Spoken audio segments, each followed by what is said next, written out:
আমি গাজী সুলাইমান এখনো যদি চাই মায়ের কথার বাইরে যেতে পারি না। আমি মনে করি এটা আমার জন্য খুশনসিব। এখনো মাকে কফিয়ত দিয়ে বের হয়ে যেতে হয়। আমি সেই ছেলে, জীবনের এক মুহূর্ত মায়ের কথার বাইরে যেতে পারে নাই। বাবা সরকারি চাকরি করছে, সারা জীবন বাইরে বাইরে। মায়ের আদেশ, মাঠ থেকে ট্রেনিং নিয়ে বড় হয়েছি, আজকে গাজী সুলাইমান হয়েছি। এখনো পর্যন্ত বিশ্বাস করবেন কিনা জানি না, একটা মিনিট সময় মায়ের কথার বাইরে দেওয়া যাবে না। মা যদি বলে যেতে পারবা না, আমি যাই না। কারণ আমার গোটা পৃথিবীর কাছে গাজী সুলাইমান, আমি মায়ের কাছে ছোট্ট সেই শিশু সুলাইমান। আমি সেইভাবে ফিল করি, আমার ফিলিংসটা তখন তেমন হয়ে যায়। আর আমি নিজেকে অনেক বেশি হ্যাপি মনে করি, তার কারণ paradise of the child under the feet of the mother, ইন্নাল জান্নাতা তাহতা আকদামিল উম্মাহাতিকুম, মায়ের পায়ের নিচেই সন্তানের জান্নাত। আরে তোমরা যুবকরা মিয়া অ্যাক্টিভ না, এখানে যুব সমাজের উদ্যোগে মাহফিল শব্দটা দিয়ে লেখাটাই ভুল করছো তোমরা মিয়া। তোমরা যুবকরা 100% উইক। অনলাইনে বেটা মাহফিল দেখবি আমার, হাজার হাজার লক্ষ লক্ষ যুবকের ভিড় একটা মিনিট আলোচনা শোনার জন্য। ময়মনসিংহে গেছি, ময়মনসিংহ ফুলবাড়িয়া বড়খিলাতে গেলাম মাহফিলে। জোহরের পরে মাইক ধরছি। কখন? জোহরের পরে মাইক ধরছি। বিশ্বাস করেন, অনলাইন খুঁজলে ভিডিওটা পাবেন। দোকানে, পাটে, রাস্তা ঘাটে কোনো মানুষ নাই, সব ছেড়ে মাহফিলের প্যান্ডেলে উত্তপ্ত পরিবেশ ছিল রুদ্রের। এই প্যান্ডেলটা মনে হয় 15টা প্যান্ডেলের সমান হবে মিনিমাম, তা আমার মনে হয় আরো বেশি হবে। ডান দিক দিয়ে বাম দিক দিয়ে লোক ছাড়িয়ে গেছে। জোহরের পরে মাইক ধরছি, আসর আজান দিছে, মাইক ছাড়ছি, মানুষ খালি ঢুকছে আর বের হয় নাই। পাশে এক লোক মারা গেছে। পাশে এক লোক কি করছে? পাশে এক লোক কি করছে? মারা গেছে। বিশ্বাস করেন লাশের কাছেও যায় নাই। সুবহানাল্লাহ বলেন না। বলে হুজুর মানিটা কি? মানিটা কি? মানিটা কি? মানি হলো বন্ধু, আল্লাহ রাব্বুল আলামিন বলে দিয়েছে আমার দিকে তাকান। আল্লাহ রাব্বুল আলামিন বলে দিয়েছে এদিকে তাকান। ওমা হ্যাঁ, ওইখানে কি তাবারুক? হ্যাঁ মিয়া ভাই, যারা তাবারুকের দায়িত্বে আছেন ঝগড়া করেন না, আওয়াজটা এখানে আসে। তাবারুক ফালাইয়া সবাই চলে আসেন। আপনাদের উচ্চ আওয়াজ এই মাহফিলের আদব খেলাফের জন্য যথেষ্ট। কথা কয় না? ভুল বলছি? আচ্ছা, আপনারা কি তাবারুক খাইবেন না ওয়াজ খাইবেন? আলহামদুলিল্লাহ, তাবারুকের দরকার নাই তো। আরে বাবারে, thank you very much, you are great. আলহামদুলিল্লাহ বলেন। এইরকম ফিলিংস নিয়ে ওয়াজে আসবেন, তাহলে তাবারুকও মিলবে, জান্নাতও মিলবে। আর যদি টিপ টিপ করে ভাবেন আল্লাহ গো গাজী সাহেব কখন বইছে, সারে না কিল্লাই বিরিয়ানি নিতাম, তাইলে এটাও হবে না, ওটাও হবে না, আখেরাত তো পাবেনি। কথা বলেন ঠিক না বেঠে? আল্লাহ রাব্বুল আলামিন কি বলে? আল্লাহ বলে যে join with my dear people, come to my paradise.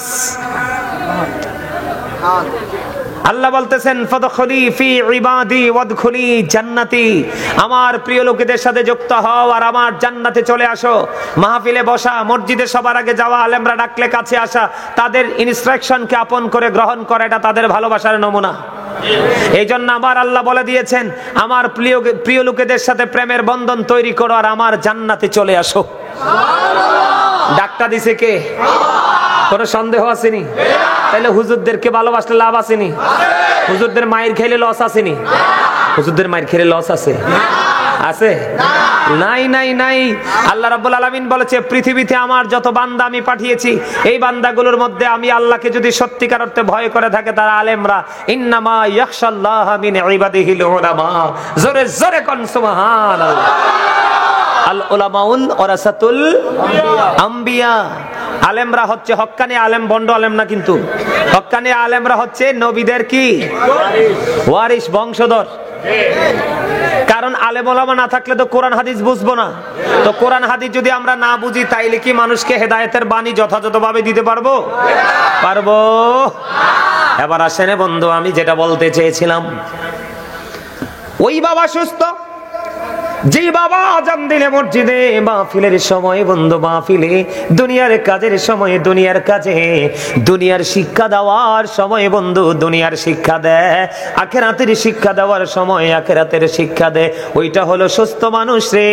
সুস্থ বাবা, সুস্থ মা, সুস্থ ভাই, সুস্থ দাদা, সুস্থ চাচা, ওই বন্ধু তার ওই পারে কোন ধরনের কোনো বিপদ হবে না। তার ধন সম্পদ সন্তান সন্ততি যা করেছে সব কিয়ামতের দিন তার কাজে লাগবে।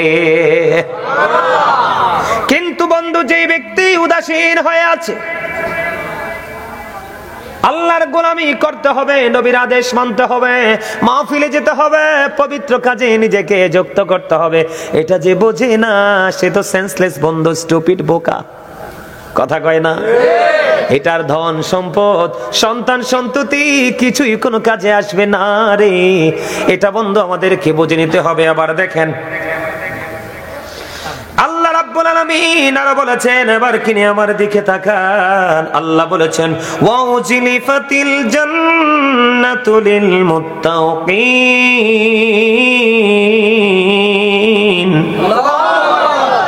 জান্নাত সাবধানীদের নিকটবর্তী করা হবে। সাবধানী কারা জানেননি? এবার এক সূরা শুআরা থেকে একটু সূরা বাকারার প্রথমে যেতে হয়, যেহেতু সাবধানী শব্দটা এসেছে বন্ধু, জান্নাত সাবধানীদের নিকটবর্তী করা হবে। জোরে জোরে কন্যা সুবহানাল্লাহ, আর জোরে বলেন না সুবহানাল্লাহ। এবার প্রশ্ন আসতে পারে, বলে হুজুর সাবধানী কারা? আল্লাহ বলেছেন আল্লাযীনা ইউমিনুনা বিল গায়বি ওয়া ইউকিমুনাস সালাতা ওয়া মিম্মা রাযাকনাহুম ইউনফিকুন।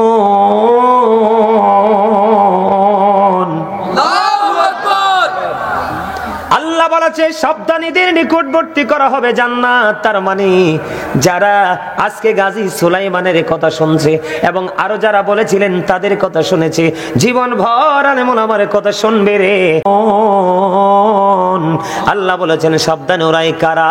যারা অদৃশ্য বিশ্বাস করে, সালাত কায়েম করে, আল্লাহ রাব্বুল আলামিন যে সম্পদ দৌলত থেকে যারা দান করে।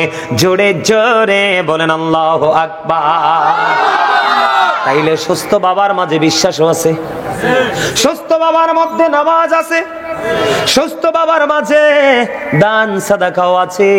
আজকের এই প্যান্ডেলে অনেকে দান করছেন কিনা? তাবারুকে অনেকে দান করছেন কিনা? গাজী সুলাইমান আসবেন, ওনার হাদিয়ায় অনেকে মিলে দিয়েছেন কিনা? বন্ধুরি আমার, এটা হলো সাবধানী ইমানদার মুত্তাকিনদের চরিত্র নমুনা। ও বন্ধু, তারাই হলো সুস্থ। সুস্থরা উপারে নিরাপদে থাকবে, কিন্তু অসুস্থ যারা এখনো পর্যন্ত মাহফিলে আসতে পারো নাই, তোমাদেরকে আমি অসুস্থ ছাড়া কিছুই বলতে পারবো না। অসুস্থদের ধন সম্পদ সন্তান কোনো কিছুই কাজে লাগবে না। আল্লাহ রাব্বুল আলামিন অসুস্থদের জন্য ওয়াজ করতেছে, আমি বলবো নি? আপনারা শুনতে রাজি আছেন নি? আল্লাহ রাব্বুল আলামিন বলেছেন বুররিজাতিল জাহিমু লিল গাবিন। দুজক প্রকাশিত হবে অবাধ্যদের জন্য। ও বন্ধু, দুজক প্রকাশিত হবে কার জন্য? কথা শুনেন না, কথা বলেন। দোজকটা প্রকাশিত হবে কার জন্য?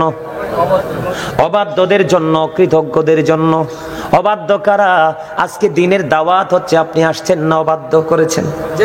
কথা কন না কেন? আরো জোরে বলেন, অবাধ্যদের নমুনা কিনা? আজ হাইয়া আলাস সালাহ আযান হয়ে গেল, মসজিদে গেলেন না, অবাধ্য কিনা? আপনার কাছে আল্লাহর রাস্তে মসজিদের জন্য হাত পেতেছে, যা পারেন তা দেন, দিলেন না, অবাধ্যতা কিনা? নবীজি বলেছে, আল্লাহ বলেছেন তোমরা তোমাদের সন্তানদেরকে হালকে জাহান্নাম থেকে বাঁচাও, আপনি বাঁচানোর চেষ্টা করলেন না। নবীজি বলে দিয়েছে তোমরা তোমাদের সন্তানদেরকে নবীর ভালোবাসা শিখাও, নবীর পরিবারের ভালোবাসা শিখাও রে, কোরআন তেলাওয়াত শিখাও। আপনি এগুলো করলেন না, আপনি অবাধ্য হয়ে গেছেন, আপনি অকৃতজ্ঞ হয়ে গেছেন। ওই অবাধ্য কৃতজ্ঞদের জন্য প্রকাশ করা হবে জাহান্নাম। জোরে জোরে কন্যা নাউজুবিল্লাহ।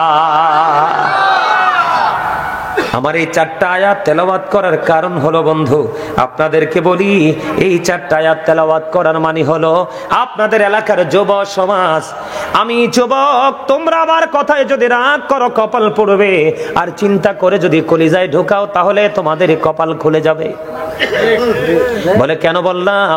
আমার কাছে মনে হয় যে এই মাহফিলে যাই এখন দেখতে পাই যুবকদেরকে দেখা যায় না, যুবকদেরকে দেখা যায় না। আমি আজকে এই কঙ্গাইশ গ্রাম থেকে যুবক তোমাদেরকে বলছি রে, আমি তোমাদেরকে নিয়ে বেশি চিন্তিত, আমি তোমাদেরকে নিয়ে বেশি উদ্বিগ্ন, আমি তোমাদেরকে নিয়ে বেশি বেশি আতঙ্কিত। তার কারণ হলো ওই যে বলেছি আল্লাহ মানুষকে সুন্দর করে বানাইলো, সুন্দর করে বানাইয়া সুন্দর একটা রাস্তা দিয়ে দিল, কিন্তু আমার যুবকেরা এখন আর সুন্দর পথে হাঁটে না। কথা কন না কেন? যুবকরা কি সুন্দর পথে হাঁটে? আরো জোরে বলেন, হাঁটে? যদি বলে যুবক তোমরা যদি আমার সাথে রাগ করো, কিছু করার নাই, তোমরা তো মুসলমান, কথা কও না কেন? আমি তোমাদেরকে এক্সাম্পল দেই, যদিও তুলনা করা এটা উচিত না, তারপর এই তোমাদের কাছে যেহেতু আছে, হিন্দু মেয়েরা যখন পূজায় যায় দেখবা অন্য দিনের চাইতে সবচেয়ে দামি শাড়িটা পরে, সবচেয়ে উজ্জ্বল সিঁদুর তার কপালে মাখায়, সবচেয়ে দামি শাখা তার হাতে লাগায়, সবচেয়ে উত্তম রূপে সাজে, কারণ সে এটা তার জন্য বড় উপাসনালয়, তার জন্য বড় ইবাদত, তার ধর্মের বড় ইবাদত। তার মধ্যে শারীরিক মানসিক চারিত্রিক একটা পরিবর্তন আসে কি আসে না? যুবক তোমরা মুসলমান হয়েছো, তোমরা তোমাদের ইসলামকে দিন দিন কত খাটো করছো, তোমরা তোমাদের ইসলামকে দিন দিন কত ছোট করছো, স্মল করে দিচ্ছ। তোমরা একবার বিবেক খাটিয়ে দেখো, তুমি চা দোকানে যেই পোশাক পরে যাও সেটা পরে তুমি মাহফিলে চলে আসলা, তুমি 3 রাস্তার পরে দাঁড়িয়ে দাঁড়িয়ে যে গল্প করো, যে নোংরা পোশাক ধুলা বালিতে দোসর পোশাক পরে, সেটা পরেই তুমি মাহফিলে চলে আসলা। তুমি মিথ্যা কথা বলো, যাই বলো, গান চাও, সিনেমা চাও, টিভি চাও, হাসি তামাশা করো, টুপি ছাড়া তুমি আজকে মাহফিলটাতেও চলে আসলে তুমি টুপি ছাড়া।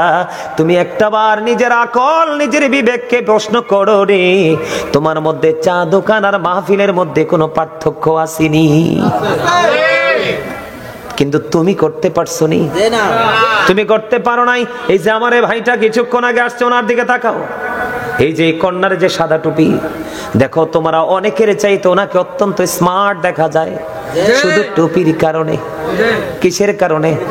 তুমি যদি কালো হও, তুমি যদি বিশ্রী হও, তুমি মাথায় টুপিটা দিয়ে তুমি দেখবা আমার সামনে একটা কালা ভাই অত্যন্ত হাসি খুশি ভাবে ওয়াজটা শুনতেছে শুরু থেকে, এই যে এটা আমার এই কালাবাইয়ের দিকে দেখো, কালো এবং সাদা মিলে একটা টুপি আছে, তার চেহারাটা কালো, কিন্তু টুপির কারণে তুমি দেখো তাকে কত মায়া লাগে। কারণ টুপি পরা নবীর সুন্নাত, একটা সুন্নাতকে তুমি আপন করে ধরেছো, নবীর প্রেম। ওই যে কর্নারে কিছু যুবক টুপি পরে এসেছে, আমি তোমাদেরকে বাস্তবতা তুলে ধরলাম, তোমরা আবার বুঝো বেঈমান কাফিরদের ধর্মের কোনো ভিত্তি নাই, তাদের এটার ক্রিয়েট করেছে শয়তান। কিন্তু তোমার আমার ধর্ম হলো আল্লাহর মনোনীত ধর্ম, কিন্তু তুমি আমি মনোনীত করে নিতে পারলাম না। একটাবার তুমি নিজের বিবেককে প্রশ্ন করো, আল্লাহর দিদার পাওয়ার কোনো সম্ভাবনা আসেনি? নাই নাই নাই। কারণ তুমি শুধু আমল করলে চলবে না, আমলের সঙ্গে সঙ্গে তোমার পাশাপাশি একটা জিনিস তোমার হৃদয়ে কন্টিনিউ রাখতে হবে, যেটার নাম হলো তাকওয়া, ভয়। বল হুজুর কেমন ভয়? আমি ভয়টা কেমন করে করব হুজুর? তুমি মাহফিলে বসেছো, তুমি মনে করতে হবে আমি আসলে পৃথিবীর জমিনে বসেছি, কিন্তু মূলত আল্লাহ এবং আল্লাহ রাসূলের জলসায় বসেছি। কারণ এই জলসায় পৃথিবীর কোনো গল্প হবে না, আল্লাহর কোরআনের কথা হবে রে, হাদিসের কথা হবে। কথা বলো না? তোমার মধ্যে ওই ভয় রাখতে হবে এই মুহূর্তে, আল্লাহ গো আমার মধ্য দিয়ে যেন আদবের কোনো খেলাফ না হয়, কথা শোনার ক্ষেত্রে যেন কোনো ত্রুটি না হয়। তুমি সব সময় নিজেকে কি করতে হবে? অ্যালার্ট রাখতে হবে, ভয় রাখতে হবে। যদি তোমার সিনায় যদি তুমি ভয় রাখতে পারো, আল্লাহ রাব্বুল আলামিন বলেছেন আল্লাযীনা আমানু, খেয়াল করো যুবক ভাইয়েরা আমার, আল্লাহ বলেছেন আল্লাযীনা আমানু, যারা ঈমান এনেছে, ওয়াকানু ইয়াত্তাকুন, এবং তাকওয়া অবলম্বন করেছে। লাহুমুল বুশরা, তাদের জন্য সুসংবাদ, ফিল হায়াতিদ দুনিয়া, দুনিয়ার জীবনে, ওয়া ফিল আখিরা, এবং পরকালের জীবনে। আল্লাহ বলেছেন আল্লাযীনা আমানু ওয়া কানু ইয়াত্তাকুন লাহুমুল বুশরা ফিল হায়াতিদ দুনিয়া ফিল আখিরা। আল্লাহ বলেছেন যুবক, তোমরা বিশেষ করে যুবকদেরকে মিন করে বলছি, আল্লাহ বলেছেন যারা ঈমান এনেছে, তার মানে তোমরা ঈমানদার টেকসই। আল্লাহ শর্ত দিয়েছে ঈমান আনার পরে কি করতে হবে? ওয়া কানু ইয়াত্তাকুন, এবং ভয় করতে হবে, তাকওয়া হৃদয়ে ধারণ করতে হবে। তুমি ঈমানদার হওয়ার সাথে সাথে অন্তরে যদি তুমি ভয় রাখতে পারো রে, আল্লাহ সঙ্গে সঙ্গে বলে দিয়েছেন লাহুমুল বুশরা, তাদের জন্য সুসংবাদ, দুনিয়ার জীবনে, ফিল হায়াতিদ দুনিয়া ও ফিল আখিরা, দুনিয়ার জীবনে এবং পরকালের জীবনে। এত তাড়াতাড়ি দুর্বল হয়ে পড়ছে? হ্যাঁ, আমার ওয়াজ কি মজা লাগে আপনাদের কাছে? কার কার কাছে মজা লাগে? দুই হাত সোজা করে দেখান তো সবার কাছে। মাশাআল্লাহ মাশাআল্লাহ, আমার বিশ্বাসটা এমনই ছিল। হাত নামান। কারণ এই প্রতিকূল অবস্থার মধ্যে যে যুবকগুলো এসেছো, তোমাদেরকে ছোট্ট একটা ধন্যবাদ দিয়ে আমি তোমাদেরকে ছোট করব না। তোমরা কত বড় কাজ করেছো। হয়তোবা অনেকে আমার ধমক শুনে, হয়তোবা কথা ভালো লাগার কারণে তোমরা এসছো, যে কোনো কারণেই এসছো। এই আশাটা কিন্তু তোমাদের নিজেদেরকে বাঁচিয়ে দিয়েছে। অন্ধকার এক জগৎ থেকে তোমাদেরকে আলোর পথে হাঁটার নতুন একটা শিক্ষা তোমরা নিতে পারবে। তার কারণ যার মধ্যে সেন্স আছে, এটা শেষ বেলায় যদি আসে, তারপরেও তুমি সফল হয়ে যেতে পারবে। কারণ আল্লাহ কিন্তু বান্দার শেষ অবস্থার পর্যন্ত অপেক্ষা করে। আল্লাহ কিন্তু, দেখো, আমরা আখির নবীর উম্মত হওয়ার কারণে কিন্তু আমাদেরকে আল্লাহ সাথে সাথে কি করে না, অ্যাকশনে যায় যায়। আমরা এখন থেকে নিজেদেরকে কন্ট্রোলিং এ নেওয়ার চেষ্টা করব। যেটা আমি বলতে চেয়েছিলাম, এই বাউন্ডারির ভিতরে ইয়াং ম্যান, তোমাদেরকে বলছি, এই মাহফিলের দর্শক যারা, শ্রোতা যারা, এরা বলছে ওয়াজ লাগবে, তাবারুক লাগবে না। দয়া করে তোমরা ওখান থেকে সাউন্ড দিও না, যেটা আমাদের পর্যন্ত কাছে এসে পৌঁছায়। তোমাদের যদি ওখানে কোনো কাজ থাকে তোমরা কাজ করো, তবে আদবের সাথে, নীরবতার সাথে। কারণ কথাগুলো যদিও আমার জবানের, কিন্তু কথাগুলো আল্লাহ এবং আল্লাহর রাসূলের। ঠিক কিনা বলেন? আমি ঘুরিয়ে ফিরিয়ে বন্ধু আপনাদেরকে একটা কথা বুঝাইতে চাই, বারবার আমি আপনাদেরকে বুঝাইতে চাই, আমরা পথভ্রষ্ট, আমরা প্রতিকূলতার মধ্যে আছি। তার কারণ হলো, আমি দেখাইছি বন্ধু, মোবাইল। এটা এত বিষাক্ত জিনিস, পৃথিবীর সকল বিষাক্ত পোকা এবং সাপে কামড় দিলে বিষ নামানো যায় রে। এই সাপের বিষ নামানোর ওঝা এখনো পৃথিবীতে আসে নাই। বলে হুজুর, কেন গো আপনি ইমোশনাল জায়গায় কেন আমাদেরকে টাচ করেছেন? আপনাদের ইমোশন নিয়ে আমি কথা বলছি, তার কারণ হলো রে, এই যেটার নাম হলো মোবাইল, এটার মধ্যে যা কিছু আছে বেঈমান কাফের মুশরিকের। কার? যেটার দিকে তাকাইলে নবীজি বলেছেন জিনা লাইনুন নাজরু, চোখের জিনা হলো দেখা। সর্বপ্রথম এটার মাধ্যমে প্রতিদিন যুবক যুবতীরা বন্ধু, এটার মাধ্যমে সর্বপ্রথম বন্ধু জিনা হইতেছে। চোখে যদি জিনা করে, কলবের জিনা অটো হয়ে যায়। কথা কন। চোখ যদি আপনার নষ্ট হয়ে যায়, আপনার মন সব সময় নষ্ট দিকে চাইবে। কথা কি আমার বুঝেননি? একটা এক্সাম্পল দিলাম। ছেলেরা মেয়েরা এটার মধ্য থেকে পোশাকের ডিজাইন বন্ধু আইডেন্টিফাই করে। এখন বলে হুজুর, এটার কাছে কেন বারবার আপনি ঘুরি ঘুরি ফিরে ফিরে আসেন? তার রহস্য আছে, আমি এখনো আমার আসল ওয়াজে ঢুকি নাই। আমি শুধু আপনাদেরকে জাস্ট অ্যাক্টিভ করার জন্য বিভিন্ন দিক থেকে তথ্য দিচ্ছি। এই জায়গাতে আমার বারবার ফিরে আসার কারণ হলো, কঙ্গাইশের আমার ভাই, আমার বাবা রে, তোমরা তো পাথরের চাইতেও শক্ত। এত ছোট্ট একটা মাহফিলের প্যান্ডেল তোমরা ফিল আপ করতে পারোনি। কাল হাসুরের দিন কি জবাব আমার আল্লাহ কি দিবা? তোমাদের বিপদের কোনো শেষ থাকবে না। রাত দিন তোমরা এত বেশি বেঈমান কাফেরদের সংস্কৃতি তোমরা লালন করছো রে। তোমরা আল্লাহ এবং আল্লাহর হাবিবের আদর্শকে দিন দিন কুরবানি করছো। আমি বলি এটার মধ্যে যা আছে সব বেঈমানদের, এবং তোমরা যা চর্চা করছো সেটাও বেঈমানদের। আমি সর্বপ্রথম যদি বাচ্চাদের ছেলেদের মাথার দিকে তাকাই, আপনারা দেখেন বাচ্চাদের মাথার চুলের দিকে তাকায়া দেখেন, এখানে না বসলে পিছনে দাও, তুমি কাছে আসো, তুমি সামনে আসো, সামনে আসো। বাচ্চাদের ছেলেদের মাথার চুল কাটার স্টাইল দেখেন পুরো ইহুদিদের স্টাইল। কার স্টাইল? ইহুদিদের। এখন আমার ছেলেরা যুবক ভাইরা যে স্টাইলে চুল কাটে, এটা কোরআন হাদিসের বিধান মতো একেবারে টোটালি নাজায়েজ। ওই যে দেখেন চিকন আলী বসে রয়েছে টুপি ছাড়া, দেখেন তার মাথার চুল যেন বাবুই পাখির বাসারে এর মতো। ওই যে আমার এখানে আরেকটা আছে, ওই যে দেখেন ওইদিকে, হাতের মাথার চুল যেন ধান চারার কুলা, এরকম করে রাখছে। কানের গোড়াটার দিকে নজর দিয়ে চায় দেখলাম, মনে হয় যেন ডিজিটাল রেল লাইন। হুজুর এগুলো কেন বলছেন? এবার দেখেন ম্যাক্সিমাম যুবকের পরনে বন্ধ জিন্স প্যান্ট। এই এগুলো কি হাসির জিনিস? তোমরা চিন্তা করো, চিন্তা করো, ভাবো, এই মাহফিল চাইলো আগামীকালকে আর করা সম্ভব নয়। দাড়িটা যখন যুবকেরা রাখে, অনেক ছেলে বিয়ের আগে দাড়ি রাখে, কিন্তু দেখতে লাগে আস্তা যেন মুসি। বলে হুজুর কেন মুসি বললেন? ওই যে ইহুদি নাসারা বেঈমান কাফেরেরা তোমার ইসলামকে কলঙ্কিত করার জন্য, তোরা তোমার আদর্শকে কলঙ্কিত করছে। ওরা যখন দাড়ির ডিজাইন করে, তুমিও তাকে দেখে তোমার দাড়িটা ডিজাইন করেছো। তোমরা জানো না তারা এবং তোমাদের মধ্যে আকাশ পাতাল পার্থক্য। আল্লাহ রাব্বুল আলামিন বলেছেন উইদ্দাত লিল কাফিরিন, তারা বন্ধু জাহান্নামী, কাফিরদের জন্য জাহান্নাম বরাদ্দ। তোমার পোশাক আশাক যা কিছু, তোমার খাবার দাবার ম্যাক্সিমাম বেঈমান কাফিরদের থেকে তোমরা শিখছো, অথচ ওরা আল্লাহ বলেছেন ওরা জাহান্নামী। আর তোমরা যারা আজকে বেঈমান কাফিরকে ফলো করছো, আল্লাহ তোমাদের সম্পর্কে ওয়াজ করতেছে উইদ্দাত লিল মুত্তাকিন, তোমাদের জন্য আল্লাহ বরাদ্দ করেছে জান্নাত, তোমরা জান্নাতি। কিন্তু জান্নাতি হওয়ার পরেও তোমরা জাহান্নামীদেরকে ফলো করতে করতে তোমরা ধ্বংস হয়ে গেছো। এবার আমি বলি বন্ধু যুবক, ম্যাক্সিমাম যুবকের পরনে জিন্স প্যান্ট।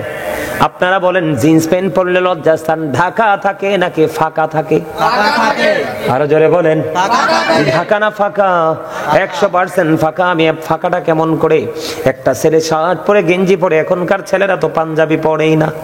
হিন্দুদের পূজায় যায়, বিয়ে বাড়িতে যায়, রং তামাশায় যায়, পাঞ্জাবি পরে, অথচ পাঞ্জাবি পরে সুন্নাত, নামাজে পাঞ্জাবি পরে না। ও বন্ধু, শর্ট শার্ট শর্ট গেঞ্জি পরে যায়। আমি নিচেও কত দেখছি, সামনের কাতারে জিন্স প্যান্ট পরে রুকু দিয়েছে, পিছনের কাতার থেকে তার পিছন দিক তার লজ্জাস্থান দেখা যায়। আছে না নাই? এবার আসেন, এটা কোরআন হাদিস থেকে আমি বলবো এটা কতটুকু বৈধ না অবৈধ।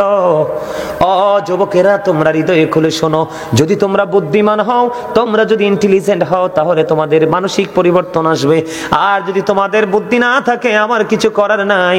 আমার দায়িত্ব তোমাদের সামনে বাস্তবতা থেকে অন্যায় অপরাধগুলো তুলে ধরা। যুবকের দল, আল্লাহ বলেছে কোরআনে, আল্লাহ 3 শ্রেণীর পোশাক দিয়েছে বান্দার জন্য। একটা লজ্জাস্থান ঢাকার পোশাক, আরেকটা সাজের পোশাক, আরেকটা হলো তাকওয়ার পোশাক। আল্লাহ বলেছেন লিবাসুত তাকওয়া যালিকা খায়র। আল্লাহ বলেছেন আল্লাহর কাছে সবচেয়ে উত্তম পোশাক হলো তাকওয়ার পোশাক। ও যুবক, এই তাকওয়ার পোশাক পরা ফরজ রে। এটা এদিকে তাকাও যুবক বন্ধুরা, আমার দিকে তাকাও। আল্লাহর কোরআন থেকে হাদিসে আমি যাই না, এটা কোরআন থেকে বলছি। এই আল্লাহ রাব্বুল আলামিন বলে দিয়েছে ইমানদার পুরুষের পোশাকটা লুঙ্গি হোক, প্যান্ট হোক, পায়জামা হোক, ট্রাউজার হোক, যেই প্যান্টই তুমি পরো, যেটাই পরো, উপর দিক দিয়ে থাকবে নাভি বরাবর অথবা নাভির উপরে, কোনোভাবেই নাভির নিচে যাইতে পারবে না। আর নিচের দিক দিয়ে থাকতে হবে এই যে টাকনো বন্ধু, টাকনোটার উপরে কোনোভাবেই বন্ধু টাকনোর নিচে যাওয়া যাবে না। কোনো কারণে যদি টাকনোর নিচে চলে যায় রে, তাহলে বন্ধু তোমার এই পোশাকটা তোমার জন্য অবৈধ হয়ে যাবে। ইভেন নামাজ পর্যন্ত আল্লাহর দরবারে কবুল হবে না।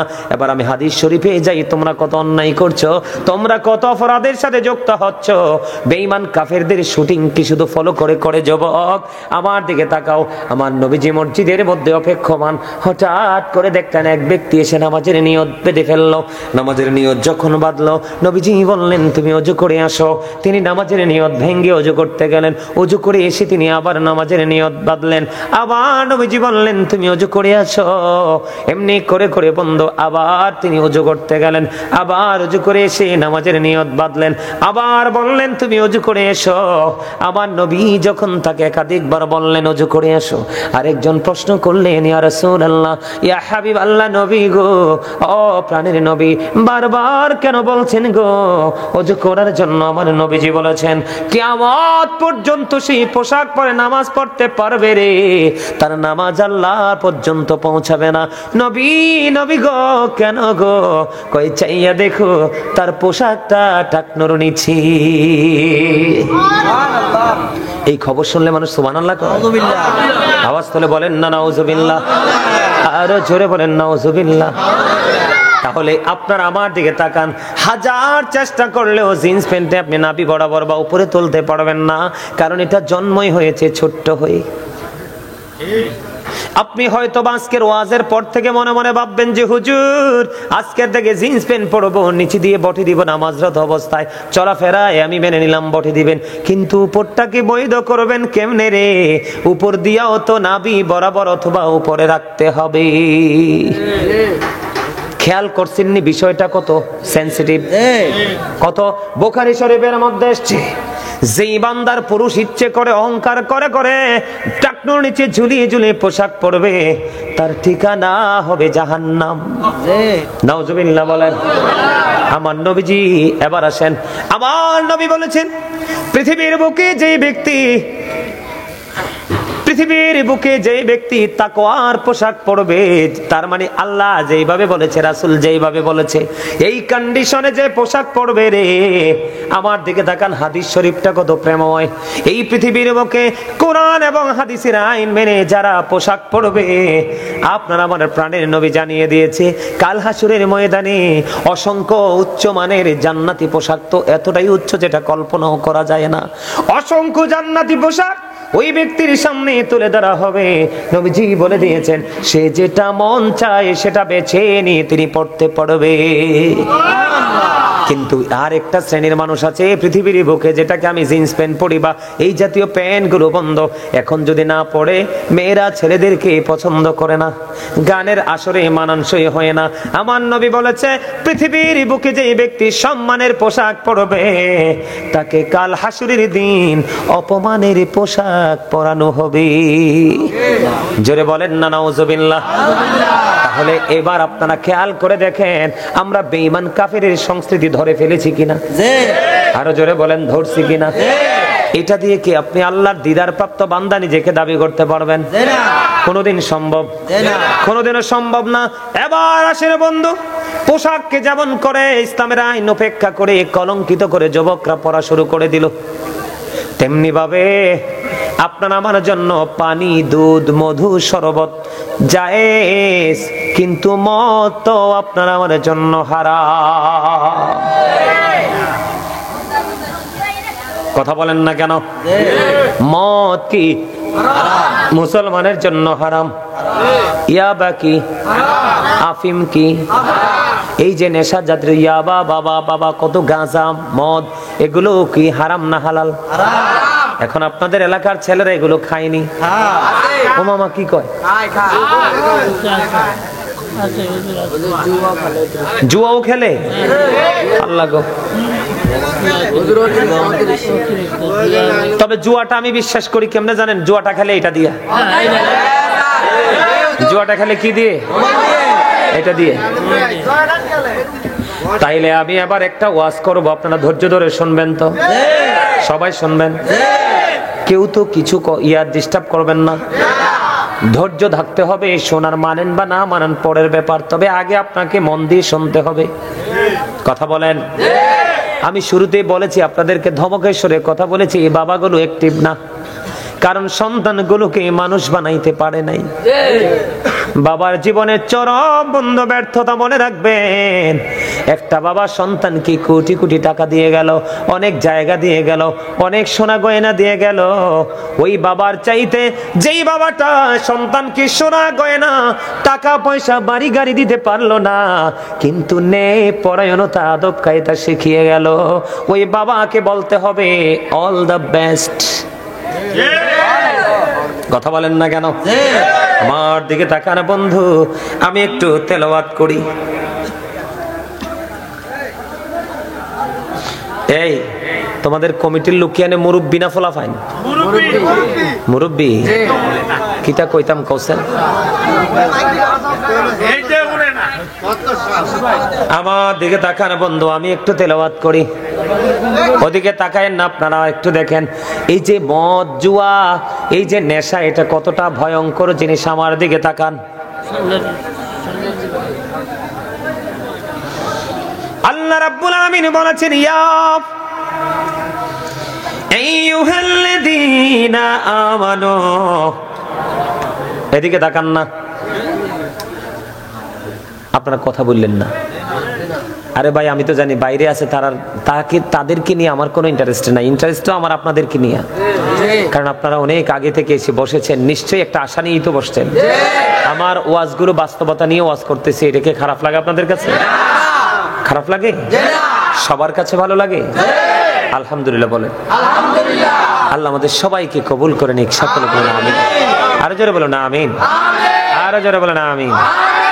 মনে রাখতে হবে পদ্মা মেঘনা যমুনার তীরে কত ঢেউ চলে যায়, আসে না তো ফিরে। আমিও চলে যাব এমনি করে, বলেন আমিও চলে যাব এমনি করে, আসব না কভু ফিরে। বলেন পদ্মা মেঘনা যমুনার তীরে কত ঢেউ চলে যায়, আসে না তো ফিরে। বাস্তব কথা না? যখন তোমার কেউ ছিল না তখন ছিলাম আমি, এখন তোমার সব হয়েছে পর হয়েছি আমি। যখন তোমার কেউ রবে না রব শুধু আমি, আমার কাছে আসতে হবে মনে রেখো তুমি। তোরা চাস না কিছু, তোরা চাস না কিছু কারো কাছে খোদার মদদ ছাড়া, অন্যের ওপর ভরসা ছেড়ে নিজের পায়ে দাঁড়া। বুঝছেন আমার কথা? ব্যাখ্যা করতে অনেক লম্বা সময় লাগবে। কথা বুঝতে পারছেন আমার? আপনি কি নিজের পায়ে হাঁটতে পছন্দ করেন অন্যের পায়ে? ঠিক তেমনি ভাবে নিজেকে স্থির করতে হবে। আমি চলে যাওয়ার পরে কেউ আমার জন্য হাদিয়া পাঠাবে, আর সেই হাদিয়ার দোহাই দিয়ে আমি আল্লাহর কাছে সাহায্য চাইবো, এই প্রত্যাশা আমি কোনোদিন করব না। আমি যাওয়ার আগে ওপারের বাজারটা আমি করে নিয়ে যাব। নিজের পায়ে দাঁড়া মানি হলো ওটাই। বুঝতে পারছেন আপনারা? আরো জোরে। বর্তমানে আপনাকে কেউ হেল্প করবে না, আপনি নিজেকে নিজে হেল্প করতে হবে, ঠিক না বলেন? বুঝে আসছেন?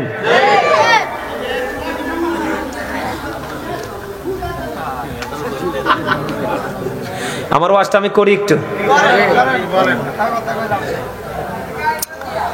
আল্লাহ রাব্বুল আলামিন বলে দিয়েছেন, আমার দিকে তাকান, ইয়া আইয়ুহাল্লাযীনা আমানু আমানু ইন্নামাল খামরু ওয়াল মাইসিরু ওয়াল আনসাবু ওয়াল আজলামু রিজসুম মিন আমালিশ শাইতান। আল্লাহু আকবার। ফাজতানিবুহু লাআল্লাকুম তুফলিহুন। আল্লাহু আকবার। আপনারা দুর্বল হয়ে পড়ছেন। আল্লাহ কি কয়, ইয়া আইয়ুহাল্লাযীনা আমানু ইন্নামাল খামরু ওয়াল মাইসিরু ওয়াল আনসাবু ওয়াল আজলামু রিজসুম মিন আমালিশ শাইতানি ফাজতানিবুহু লাআল্লাকুম তুফলিহুন।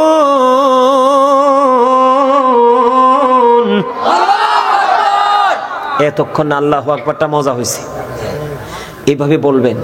মাহফিলটা তো আর প্রতিদিন হয় না। এমনও হতে পারে আজকের মাহফিলে জীবনের গুনাহ মাফ, এমনও হতে পারে আজকের মাহফিল কাল হাসরে নাজাতের উসিলা। আপনারা বলেন, অসংখ্য মানুষ হইলে মাহফিল কবুল হবে, অল্প মানুষ হলে মাহফিল কবুল হবে না? মাহফিল কবুল হওয়ার জন্য কিন্তু বেশি মানুষ শর্ত নয়, শর্ত হলো প্রেম। শর্ত হলো কি? প্রেম। যে যত গভীর প্রেম নিয়ে বসতে পারবেন সে তত বেশি সফল হয়ে যেতে পারবেন। আপনাদেরকে আমি একটা কথা মনে দিই, তারপরে আয়াত ধরে আবার আর নতুন করে আরেকটা জগৎ নিয়ে আলোচনা করব। গাইবেন না আমার সাথে একটু গজল? মাইক্রোফোনটা এটা যদি আমার এইভাবে থাকতো তাইলে একটু মজা হইতো, কিন্তু এটা ঝুলে গেছে উপরে অনেক ইয়া, তো মাইক্রোফোনের ওজনে ঝুলে গেছে। ডিস্টার্ব করুন, ডিস্টার্ব করুন, এদিকে থাকুন। আমি অনেক পুরনো একটা গজল গাইবো, আপনারা এই গজলটা থেকে কিছু শিক্ষা নেবেন। নেবেন? নেবেন? কালকে একটু গাইতে চাইছিলাম, পারি নাই, দেখি আপনাদের কাছে গাইতে পারি কিনা। একেবারে পুরান, আপনাদের সবারই জানা আছে। বিদায় বেলায় হে প্রিয় রাসূল, বিদায় বেলায় মোরে দিও গো দেখা, তবু দিদারে হব ধন্য তখন আমি, শূন্য দেহ যখন লোটাবে ধোলাই। সবাই সবাই যুবকেরা, বিদায় বেলায় মোরে দিও গো দেখা, কত নবী ওলি ছিল ধরার মাঝে, সবাই আপন নিরে চলে গেছে।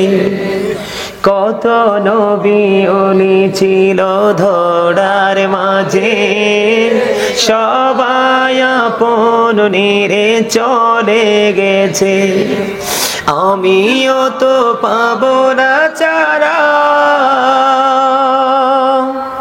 পৌঁছে যাব জীবনের মোহনায়, বিদায় মোরে দিও গো দেখা, প্রিয় রাসূল।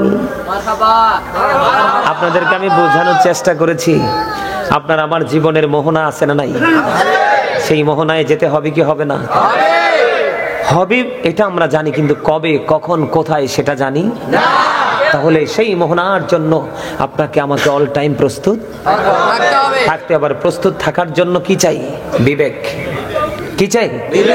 আর এই বিবেককে, মস্তিষ্কটাকে ধ্বংস করে দেয়, একেবারে নষ্ট করে দেয় মদ, জুয়া, গাঁজা, মূর্তি পূজা, ইয়াবা, আফিম, একটা আরেকটার কি কথা বলেন না কেন? একদম একদম মানে একদম যেটা বুঝার মতো ভাষায় বলেছেন, এটা একটা আরেকটার খালাতো ভাই, চাচাতো ভাই, জ্যাঠাতো ভাই, ফুফাতো ভাই, মিল্লা মিল্লা ভাই ভাই ভাই, তার মানে সবগুলোই হারাম। এবার আসেন বন্ধু, আল্লাহ কি বলেছেন?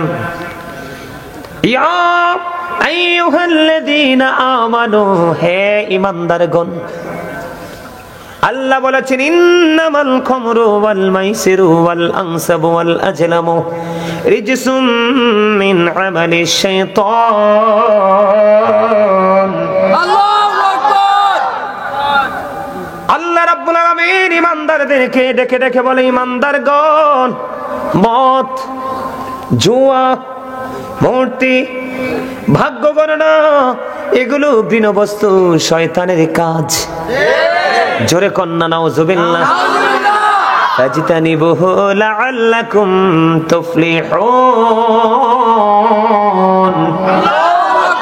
আল্লাহ রাব্বুল আলামিন বলে দিয়েছেন, তা থেকে তোমরা বেঁচে থাকো যাতে তোমরা সফল কাম হতে পারো।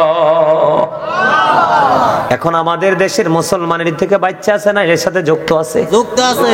তাহলে তাদের বাঁচা আসেনি? নাই নাই নাই, তাদের বাঁচা নাই রে। আমি আপনাদেরকে বলি, আল্লাহ বলেছেন মদ খাওয়া, জুয়া খেলা, রাশি গণা, ভাগ্য গণনা করা, এগুলো গৃহবস্তু শয়তানের কাজ। এখন শয়তান নিয়ে একটু ওয়াজ করি আগে, নাইলে আপনারা বুঝবেন না। শয়তান নিয়ে একটু ওয়াজের দরকার আছে না নাই? শয়তান নিয়ে এক্সাম্পল স্বরূপ দিব বন্ধু। আল্লাহ রাব্বুল আলামিন জানিয়ে দিলেন, ইয়া আদম উসকুন আনতা ওয়া যাওজুকাল জান্নাহ। আদম কি বললেন? আল্লাহ রাব্বুল আলামিন জান্নাতে থাকতে বললেন। জোরে জোরে কন্যা সুবহানাল্লাহ। কিন্তু আদমকে যখন জান্নাতে থাকার জন্য, হাওয়াকে যখন জান্নাতে থাকার জন্য আমার আল্লাহ অর্ডার দিয়ে দিল, শয়তানের মাথা খারাপ হয়ে গেছে। কারণ সে ছিল মুআল্লিমুল মালাইকা, সে পরে হয়েছে ইবলিস। মুআল্লিমুল মালাইকা যখন ছিল বন্ধু, আল্লাহর আরশের পাশে ছিল তার ঠিকানা। যখন সে ইবলিস হয়ে গেল, সে চির জাহান্নামী হয়ে গেল, জান্নাত থেকে চিরতরে বিতাড়িত হয়ে গেল। এখন বন্ধু আদম হওয়া জান্নাতে থাকবে, শয়তান এটা মেনে নিতে পারলো না, মাথা খারাপ হয়ে গেল।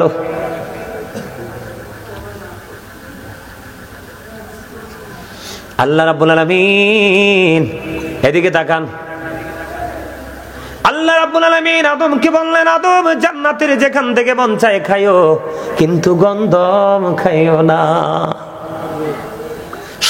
শয়তানকে আমি বুঝাই, দেখেন আজকে আপনারা যে জান্নাতের বাগানে আসছেন, শয়তান কিন্তু মাথা খারাপ, জানেননি এটা? কারণ তার দুঃখ, তার যন্ত্রণা, তার কষ্ট হলো রে, এত চেষ্টা করেও তাদেরকে আটকাইতে পারলাম না। আমার আল্লাহ ডেকে ডেকে বলে, ও কঙ্গাইশির যুবক, আমার ভাই, আমার বাবারা, তোমরা যারা জান্নাতের বাগানে এসেছো, আমার আল্লাহর কথার সাথে তোমরা নিজেদেরকে ম্যাচ করে নিয়েছো। হুজুর আল্লাহ কি বলেছে? আল্লাহ বলেছে, ইন্না কাইদা শাইতানি কানা দাঈফা। শয়তানের মাথা খারাপ। আল্লাহ বলেন, শয়তান ডিসিপশন ইজ ভেরি উইক। আল্লাহ বলে দিয়েছেন, সাচ্চা ইমানদারদেরকে শয়তান হাজার চেষ্টা করে আটকাইতে পারবে না। কারণ মুমিনের কাছে শয়তানের ধোঁকা একেবারে দুর্বল। যুবক, আমি তোমাদেরকে খুশি করার জন্য বলছি না। প্যান্ট পরে এসেছো, লুঙ্গি পরে এসেছো, শার্ট পরে এসেছো, টুপি ছাড়া এসেছো, টুপি পরে এসেছো, তবে বাহিরের যুবকের তলবে সমুদ্র উদ্বেলিত হবে, ওই আকাশ সূর্যটা মাথার উপর থাকবে, ঘেমে দুর্গন্ধ হয়ে যাবে, ঘামের মধ্যে ডুবে থাকতে হবে। আবার নবী বলেছেন, যে যুবকেরা সময়ে সময়ে পাল্লা দিয়ে, যুগে যুগে পাল্লা দিয়ে আমল করেছো, আমি নবীকে ভালোবেসেছো, নবীর ভালোবাসার মধ্যে আল্লাহকে রাজি করার চেষ্টা করেছো, ও যুবকেরা তোমরা টেনশন করো না। ওই কাল হাসরের দিন, ভয়ঙ্কর বিপদের দিনে আমার আল্লাহ তোমাদের 7 শ্রেণীর মানুষের জন্য আল্লাহর আরশের ছায়ার নিচে জায়গা রাখছে। এর মধ্যে একটা দল থাকবে, পৃথিবীর যুগে যুগে যুবকের আল্লাহর গোলামি করে করে মারা গিয়েছে, ওই সকল যুবক থাকবে আল্লাহর আরশের ছায়ার নিচে। মনে রাখবা, যে এই যুবক আল্লাহর আরশের ছায়ার নিচে জায়গা পাবে রে, তার হিসাব নিকাশের কোনো ভয় করার দরকার নাই। মনে করতে হবে এটা আল্লাহর মনোনীত হয়ে গেছে। জোরে বলে ঠিক না বা ঠিক? শয়তানের মাথা খারাপ কি? কারণ আপনাদেরকে আটকাইতে পারে নাই। আল্লাহ আগে জানাই দিয়েছে, হ্যাঁ আমার প্রিয় বান্দাকে তুমি আটকাইতে পারবা না, কারণ তার কাছে তোমার ধোঁকা একেবারে ব্যর্থ হবে। তার প্রমাণ আপনারা যারা জান্নাতের বাগানে এসেছেন তারা। বন্ধু, যেটা বলতে চেয়েছিলাম, আল্লাহ কোরআনে সাবধান করেছে, ইন্না শাইতানা লাকুম আদুউন ফাত্তাখিযুহু আদুওয়া। শয়তান তোমাদের প্রকাশ্য শত্রু, তাকে শত্রু বলে গণ্য করো। Satan is the eternal enemy of the universe. ইমানদারদের প্রকাশ্য শত্রু হলো বেঈমান কাফেররা, যেমনি করে তেমনি হলো শয়তান মানুষের প্রকাশ্য শত্রু। নাউজুবিল্লাহ বলেন না কেন? আরো জোরে। এখন খেয়াল করেন ছোট্ট একটা এক্সাম্পল।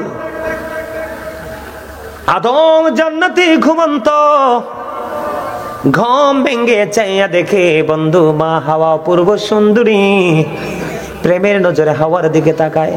হাওয়া বাবা আদম সফিউল্লাহর দিকে প্রেমের নজরে তাকায়। আল্লাহ ফেরেশতাকে ডেকে ডেকে বলে, জিবরাইল দেখো, দুজন একজন আরেকজনের দিকে প্রেমের নজরে তাকায় রে, দুজনের বিয়ের ব্যবস্থা করো। সুবহানাল্লাহ কয় না? কিসের ব্যবস্থা করো? জান্নাতে ধুমধাম করে বিয়ের ব্যবস্থা হলো। আর মোহরানা হলো নবীর প্রেমের দুরূদ 10 বার সুবহানাল্লাহ। এখন 10 লাখ 20 লাখ কাবিন হয়, আর আদম হাওয়ার বিয়ের কাবিন হলো নবীর প্রেমের দুরূদ। এবার বন্ধু দুজনের মধ্যে বিয়ে হলো। সময় বন্ধু কি করতে লাগলো? অতিবাহিত করতে লাগলো। এদিক দিয়ে শয়তানের কিন্তু মাথা খারাপ হয়ে গেছে। শয়তান সইতে পারছে না, এই সুখের জায়গা থেকে তাকে বের করে দিল। আদমকে হাওয়াকে থাকার জন্য বরাদ্দ দিল। এবার বন্ধু আল্লাহ কিন্তু আদমকে বলেছে, আদম যেখানে থেকে মন চায় খায়ো, গন্ধমের নিচে খায়ো না, গন্ধম খাইলে জালেমদের অন্তর্ভুক্ত হয়ে যাবা। এবার শয়তান কিন্তু কৌশল খুঁজতেছে। কৌশল খুঁজে খুঁজে আবার জান্নাতে গন্ধম গাছের নিচে চলে গেছে। কান্না শুরু করলো। কান্না শুনে মা হাওয়া বের হয়ে আসলো। হাওয়া বের হয়ে আসার পরে জিজ্ঞেস করলো, তুমি কাঁদো কেন? কয় তোমাদের দুঃখে কাঁদি। কয় কেন? এত সুখের জায়গায় আর থাকতে পারবা না, অল্প সময়ের মধ্যে এখান থেকে বের হয়ে যেতে হবে। কয় বলো কি? কয় হ্যাঁ, থাকার কি কোনো ব্যবস্থা নাই? কয় এই গাছের ফল যদি খাইতে পারো তাহলে থাকতে পারবা। জোরে জোরে কন্যা নাউজুবিল্লাহ। এই কথা বলে শয়তান গন্ধম চিবিয়ে চিবিয়ে খাওয়া শুরু করলো। মা হাওয়া এবার খাওয়ার জন্য আগ্রহ পোষণ করলো। দেখেন আমি শয়তানের কৌশল বুঝাচ্ছি, কত দুষ্ট শয়তান। এবার শয়তান একটা ডাক দিয়ে বলে, তুমি যদি জান্নাতে একা থাকো লাভ হবে না, তোমার স্বামীও থাকা লাগবে। তুমি একা খাইও না। কত দুষ্ট তার কৌশলটা দেখেন। তুমি তোমার স্বামীকে নিয়ে খাইও। শয়তানের ধোকায় পড়ে গেল মা হাওয়া। এবার গন্ধম নিয়ে গেলেন। আদম সফিউল্লাহ তন্দ্রাচ্ছন্ন ছিলেন। তন্দ্র অবস্থায় বন্ধু গন্ধম খাওয়াইয়া দিলেন। ওই গন্ধম যখন খাওয়াই দিল, পুরুষের এখানে কি আছে? একটা আছে না নাই? এটা বন্ধু আদম যখন গন্ধম খাইছে, গন্ধম খাওয়ার পরে তিনি ফিল করেছে যে আমি গন্ধম হয়তো খেয়ে ফেলেছি। চাপ দিয়ে ধরেছিলেন, তখন এটা বের হয়েছিল বন্ধু। এবার মা বাবা আদম মা হাওয়া যখন গন্ধম ভক্ষণ করলো, আমার আল্লাহ সঙ্গে সঙ্গে কোরআন নাজিল করলো। কিটা বুঝায়? আওয়াজ শোনা যায় না? হ্যাঁ, আমিও শেষ করে দিতেছি। কতক্ষণ শাসন করা যায়? শাসন তো ক্ষণিক সময়, ভালোবাসা যায় লং টাইম ধরে। আমার ওয়াজ কি আপনাদের কাছে মজা লাগে? সবার কাছে? মাশাআল্লাহ, আলহামদুলিল্লাহ বলেন আলহামদুলিল্লাহ। এবার কি করলেন? যখন আদম হাওয়া গন্ধম খেয়ে ফেললো, এবার আমার আল্লাহ সঙ্গে সঙ্গে কোরআনের আয়াত নাজিল করলেন। আল্লাহ বললেন, কুল নাহবিতু মিনহা জামিআ। আল্লাহ বললেন, you get down all from here. Allah বলল, জান্নাত থেকে তোমরা উঠ হয়ে যাও, বের হয়ে যাও, নিচে নেমে যাও। জোরে জোরে কন্যা নাউজুবিল্লাহ। তাদের পরম থেকে জান্নাতি পোশাকগুলো দৃশ্য করে খুলে নেওয়া হলো। ও বন্ধু, তারা জান্নাত থেকে বের হয়ে নিচে নেমে আসলো। সেই দিকে আমার নজর না, আমার নজর হলো আপনাদেরকে বোঝানো। দেখছেননি মা হাওয়াকে ব্যবহার করে কেমনি কৌশল করে বাবা আদমকে সহ জান্নাত থেকে বের করে দিয়েছে। ঠিক তেমনি ভাবে যোগে যোগে এই পৃথিবীর বুকে মানুষ, যোগে যোগে মুসলমান, বেঈমান কাফেরের আল্লাহ বলেছেন তারা কি চিরস্থায়ী ভাবে জাহান্নামে অনন্তকাল তারা দোজখে থাকবে। কোনদিন তারা দোজখ থেকে মুক্তি পরিত্রাণ পাবে না। কিন্তু আপনাদেরকে মনে রাখতে হবে রে ও বন্ধু, আপনাদেরকে মনে রাখতে হবে, শয়তান যোগে যোগে মা হাওয়া বাবা আদমের মতো আপনাকে আমাকে পথভ্রষ্ট করে ভালো কাজ থেকে বিতাড়িত করে দূরে সরাবে। আপনাকে ভালো কাজ করার সময় দেখবেন অলসতা আসে, ক্লান্তি আসে, কেমন কেমন জানি করে কি করে না। এটি হলো শয়তানের কাজ। ওই সময় আপনি আরো বেশি বিকট ভাবে জেগে ওঠে আপনি আপনার পবিত্র কাজের দিকে যুক্ত হয়ে যাবেন। দেখবেন আপনার সকল ক্লান্তি দূর হয়ে গেছে। এবার আসেন বন্ধু, ঠিক তেমনি ভাবে এই যুগে এই মুসলমানের বাচ্চাগুলোকে নারী পুরুষ গেলে আমার জীবনে নিজে কাছে থেকে দেখেছি একজন বউ সিগারেট খাইছে ঠ্যাঙ্গের উপর ঠ্যাং তুইলা। আমার নিজের এই দুই চোখ দিয়ে দেখছি এখন মেয়েরাও নাকি নেশা করে। কয়দিন আগে টিভি দেখলাম, টিভির মধ্যে দেখলাম কত হ্যান্ডসাম স্মার্ট মেয়েরা বোরকা পরে নেশা করেছে, ডিবি ধরে ডিবি অফিসও নিয়েছে। আপনার চোখে পড়ছে কিনা? মদ খেয়েছে। আল্লাহ কয় ইন্নামাল খামরু ওয়াল মাইসিরু ওয়াল আনসাবু ওয়াল আজলামু রিজসুম মিন আমালিশ শাইতান।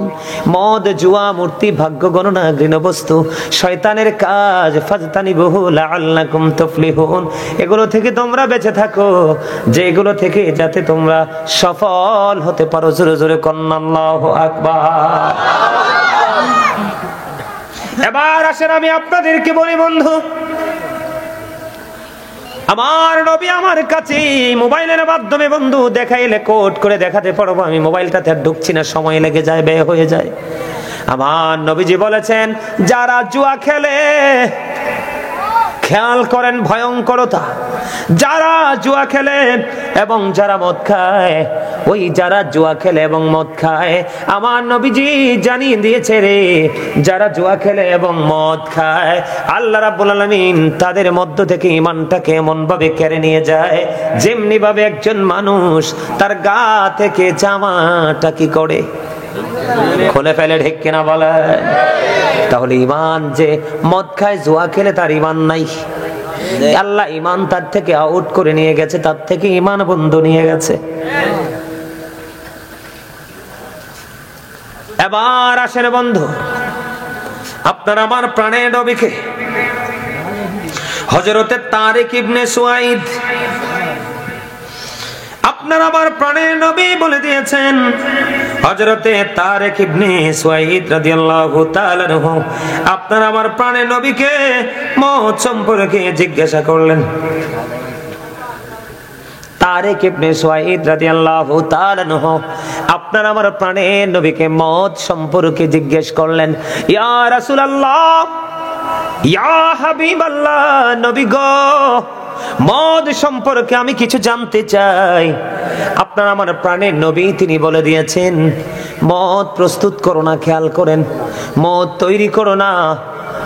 নবী গো, আমি মদ তৈরি করব ওষুধ হিসাবে। খেয়াল করেন নবীজি কি বলতেছে, হাদিস শরীফ কি বলে, ইয়া রাসূলুল্লাহ, নবী গো, মদ আমি তৈরি করব এটাকে ওষুধ হিসাবে। আপনার আমার প্রাণে নবী বলে দিলেন, মদ কখনো ওষুধ হতে পারে না, তাই হলো বড় রোগ। ওমা, মদ বড় রোগ না? কথা কয় না? আজকেও দেখেছি কুমিল্লা ফৌজদারিতে আজকেও দেখছি লোক দেখতে কত ফিটফাট, একজন এসে আরেকজনের কাছে টাকা চায়, মানে পাওনা না, মানে আমার টাকা দে। তো ইনি কিছু টাকা দিছে, যা চাইছে তার চেয়ে একটু কম দিছে, কয় না আমার ওইটাই লাগবে। উনি বলতেছে না, আমি তোমাকে ওইটা দিব না। এমন গালি দিছে, আমি নিজ কানে শুনলাম, এমন গালি দিছে। পরে আমি জিজ্ঞেস করলাম, ভাই এই লোকটা এমন ভাবে গালাগালি করছে কেন? কয় হুজুর এ মদ খাইয়া আসছে। আরে নাউজুবিল্লাহ বলেন না কেন? আরে জোরে, কি খাইয়া আসছে? আমার নবীকে বললেন, ইয়া রাসূলুল্লাহ, আপনি মদ সম্পর্কে আমাকে কিছু বলুন। নবীজি বললেন, মদ সম্পর্কে আমি তোমাকে বললাম মদ উৎপাদন করো না। নবী গো, আমি মদটাকে ঔষধ হিসাবে উৎপাদন করব। আমার নবীজি একটা ডাক দিয়ে বললেন, না না না না না, এটা কখনো ঔষধ হতে পারে না, বরং এটা রোগ। অন্য হাদিসে আমার নবী বলেছেন, যে ছেলে দেখবেন মদ খায়, যে মেয়ে দেখবেন মদ খায়, যে বৃদ্ধ বা বৃদ্ধা দেখবেন মদ পান করে, আপনারা মনে করবেন আমার নবীজি বলেছেন মদ এমন একটা নেশা রে, ও বন্ধু, এটা সকল পাপের দরজাটাকে ওপেনিং করে দেয়। জোরে জোরে কন্যা নাউজুবিল্লাহ। তার মানে অজানা অচেনা সকল পাপের দরজা খোলা যায় রে এই মদের মাধ্যমে। নবীজি বলে দিয়েছেন, বন্ধু, বন্ধু, মদ যারা খায় তাদের কাছে সব পাপ উৎপত্তি হয়। জোরে কন্যা নাউজুবিল্লাহ। আর আমাদের দেশের বক্তা কয় মদ খাইয়া বলে নামাজ পড়া যায়। শুনছেননি আপনারা? শুনছেননি আপনারা? ওমা শুনেন নাই? এখন ওই হুজুরের ওয়াজ একটু ভাল লাগে, কারণ মদ খাওয়ার বৈধতা দিছে তো। ওমা বল কইছি, আপনারা শুনেন নাই? বক্তা কয় মদ খাইয়া কুলি করে বলে নামাজ পড়া যাইবে। আরো জোরে করেন নাউজুবিল্লাহ। কতটা মাতাল খেয়াল করেন। এখন ফুলাফাইন মদ খাওয়ার জন্য উৎসাহ পাইছিনি? আরে কথা কয় না। আবার অনেক আব্বা সেতের দাওয়াত দিত রেডিতে, মদ খাওয়ার পাবলিশ করার জন্য আসবে ক্যাম্পাসার হিসাবে। কথা কয় না কেন? ভুল বলছি দাদা? এটা বলা দরকার না? বলো হুজুর কেন বলা দরকার? একজন নেশাগ্রস্ত মানুষের চাইতে একটা মদ খাওয়া জুয়া খেলার মানুষের চাইতে নিকৃষ্ট হবে। আমার নবীজি বলেছেন কিয়ামতের আগে মোল্লারা, হাদিস পড়েছি, হাদিস থেকে খেয়াল করেন, নবীজি বলেছে সব মোল্লার কথা শোনা যাবে না, সব মোল্লার বক্তব্য আমলে নেওয়া যাবে না। তার কারণ হলো কিয়ামতের পূর্বক্ষণে, কিয়ামতের আগে পৃথিবীতে সবচেয়ে নিকৃষ্ট মানুষ হবে আলেমরা, মোল্লারা। নবী কেন গো? এই মোল্লাগুলো পৃথিবীর লোভ, পৃথিবীর লালসা, পৃথিবীর লোভের পরে লোভে পড়িয়া তারা দুনিয়ার লোভের কারণে মন গড়া ফতুয়া দিবে। এত কোরআন হাদিস মদ নিয়ে বহুত বন্ধু পড়াশোনা করলাম, কিন্তু কোথাও এই হাদিস পাই নাই মদ খাইয়া যদি মাতাল না হয়। আপনারা আমার দিকে তাকান, নামাজ পড়তে পারবে এই মোল্লা বড় নাকি ইমাম আজম আবু হানিফা বড়? কথা কন। এটা আপনারা বিশ্বাস করেননি? সবাই বিশ্বাস করেন। এই মোল্লা বড় নাকি হযরতে আলী বড়? আমার নবী বলেছে, আমার দিকে তাকান বন্ধু, সিরিয়াসলি শোনেন যুবক, তোমাদেরকে বলছি, এমন এমন ডিজিটাল মৌলবী তোমরা দেখবে, তোমাদের আমল কমাই দিবে, তোমাদের কাছে ভালো লাগবে। আমি এক কথার মধ্যে সব কথা ঢুকাই দিলাম। তোমাদেরকে বলবে আমল করা লাগবে না, তুমি তো বাইসে গেছো, বড় হুজুর কইছে এটা করা লাগবে না, তুমি তো তার প্রেমে পড়ে গেছো, মনে করবা এটাই বড় ফিতনা। নবী যদি নামাজ পড়তে পড়তে পা মোবারক ফুলে যেতে পারে, রক্ত মোবারক যদি বের হতে পারে, তাহলে তুমি সলিমুদ্দিনের ফলা কলিমুদ্দিন কোত্থেকে আবিষ্কার হইছো? তুমি কও নফল পড়া লাগবে না। আর আমার নবী হাদিস শরীফের মধ্যে এসেছে, আমার নবী বলেছে ইচ্ছে করে কেউ যদি নবীর সুন্নাত নফল ছেড়ে দেয়, নবী বলেছে আমি তাকে আমার উম্মত বলে স্বীকৃতি দিব না। আমার নবী ছাড়া জান্নাতে যাবেন? বাবা বাবা, এটা আপনার দুনিয়া না যে টাকা ইনভেস্ট করলেন, দরজা পিছন দিয়ে কাইটে বাইরে গেলেন। ওটা এমন এক জায়গা, ওখানে গেলে বুঝবেন আল্লাহ যে কি পানিশমেন্ট তৈরি করে রাখছে। এদেরকে পিটানোর জন্য একটা হাতুড়ি বানিয়ে রাখছে, জানেননি? পৃথিবীর সকল মানুষ জিন চেষ্টা করলে এক সেকেন্ডের জন্য জমিন থেকে হাতুড়িটা উঠানো যাবে না। এই হাতুড়ি দিয়ে কন্টিনিউ পিটাবে ওদেরকে। আবার বুঝেন কত বিকট। যেটা বলতে চেয়েছিলাম, আমার দিকে তাকান বন্ধু, হযরতে আলী, এই ওমা, ও লাল টুপিওয়ালা কাকা, এত দেরি করে আইছেন, আবার কথা কন না। আমি তো আজকে ক্লাসের লাস্ট বয়। আপনি তো পরীক্ষা দিলে নাম্বার পাবেন কম, 80তে মাপ তো পাবেন 5 নাম্বার। আমি চেষ্টা করবো নাম্বারটা বাড়াই দেওয়ার জন্য। মন দিয়ে কথা শোনেন, প্রেমের আলাপ যে চা দোকানে করবেন, নাহলে আগামীকাল কেমন সময় করবেন? কথা কয় না? আমার যুবকেরা যায়, কয়েকজন আসছে, ওরা খুব স্ট্রং। কেউ কারো চেহারার দিকে তাকায় না, আমি তো ওদের দিকে তাকাই খালি। আপনাদের কিনে টেনশন নাই তো, আমার কোনো ফিলিংস নাই, কারণ চাইলেও দৌড় দিতে পারবেন না। এখন মসজিদ ছাড়া উপায় নাই। কথা কয় না কেন? আমার দরকার ওই ফোলাফাইন্ডিরে, যুবকদেরকে, কারণ ওরা ধ্বংস হয়ে গেছে। ওদেরকে দেখলে আমার করুণা হয়, অনেক সময় মনে হয় আমি চিৎকার করে কাঁদি। প্রত্যেকটা সেক্টর যুবকদের আন্তায়, প্রত্যেকটা সেক্টর যুবকদের হৃদয় বিধর্মীদের। আল্লাহ কোরআন শরীফ খুলে দেখলাম, আল্লাহ বলেছে ইন্নাল কাফিরিনা কানু লাকুম আদুফাম মুবিনা। আল্লাহ রাব্বুল আলামিন বলতেছেন the heretics are the eternal enemy of the believers. Allah রাব্বুল আলামিন যুবক তোমাদেরকে বলে, আল্লাহ বলতেছে যুবকদেরকে বলতেছে, আল্লাহ বলতেছে ঈমানদারদের প্রকাশ্য শত্রু হলো বেঈমান কাফেরেরা। আজকে তুমি বেঈমান কাফেরকে তোমার হৃদয়ে জায়গা দিয়েছো। আমার টার্গেট হলো যুবক। মুরব্বীদেরকে নিয়ে আমার 1% ফিলিংস নাই, কারণ এদেরকে ওয়াজ না করলো মসজিদে যাইবো, ওয়াজ না বুঝাইলো যাইবো। ঠিক কিনা বলেন? ওই মোল্লা বলেছে যুবকেরা রে, মদ খাইয়া কুলি করে নামাজ পড়া যাইবো যুবক। আর আমার নবী বলতেছে, আমার দিকে তাকাও,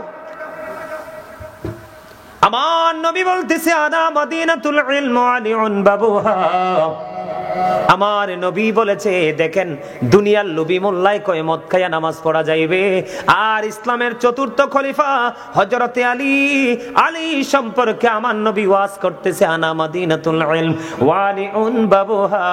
আমার নবীজি বলতেছেন, I am a city of education, the gate of that city is Ali. আমার নবীজি, এই কালামিয়া তোর কি হয়েছে? সবুজ টুপি বরাবর যে তোমার পিছনে যে দুইটা দোনোটা খুব দুষ্টামি করতেছে, তোমার লাল গেঞ্জি সবুজ টুপি এই দুইটা পুংডা আছে, দোনোটার স্টাইলে তোমার কুলা মার্কা স্টাইল।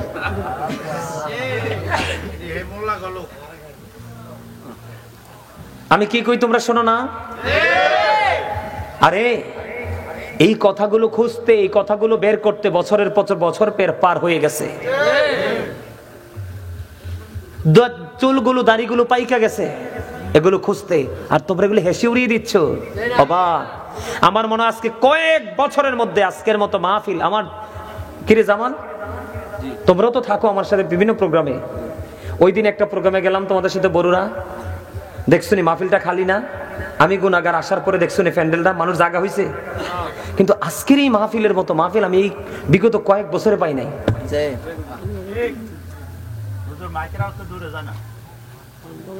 আচ্ছা আমার আওয়াজটা না হয় মিয়া ভাই যায় না, কিন্তু এখানে মাহফিল যে হবে এলান তো হয়েছে।